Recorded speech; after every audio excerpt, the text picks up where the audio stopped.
Hello guys, very welcome to my vlog. तर तसं मागच्या व्लॉगमध्ये तुम्ही पाहिलं की माझी तब्येत ठीक नाही आहे, तर ती अजूनही ठीक नाही आहे. म्हणून मी सकाळी सगळं आवरून हॉस्पिटलला गेले. फर्स्ट मी ट्राय केलं की टॅबलेट्सवर कवर होईल, पण तसं काही झालं नाही. तर हॉस्पिटलला जाऊन आले. त्याच्यानंतर थोडीशी झोप घेतली, कारण माझ्या अंगामध्ये बिलकुलच एनर्जी नव्हती. परत झोप घेऊन उठल्यानंतर मग मी सगळं आवरायला घेतलं. एक गोष्ट लेट झालं की सगळं लेटच होत जातं. मग नंतर मला भांडे मांडायचे होते, दूध वगैरे गरम करायला ठेवलं होतं. त्याच्यानंतर म्हटलं थोडासा ब्लॅक टी घेऊया. तर मी ब्लॅक टीच घेते, तुम्हालाही माहिती आहे, पण मी आता गुळाचा ब्लॅक टी घेते. खूप दिवस झाले. त्याच्याने खूप फायदा होता. ॲक्च्युली साखरेचं प्रमाण आपल्या शरीरामध्ये कमी जातं आणि गुळ हा नेहमी फायदेशीरच असतो.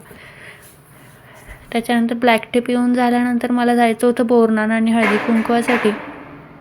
शाश्वतचं बोलणं नव्हतं. थोडंसं रेग्युलर रुटीन चेंज करून जेव्हा आपण बाहेर जातो तेव्हा दुखणं वगैरे सगळं थोडंसं विसरतो. त्याच्यामुळे मुद्दाम तिथे गेले आणि मला खूप छान वाटलं. सगळ्या मुलांचा गोंधळ चालू होता, वातावरण खूप छान होतं. बाय.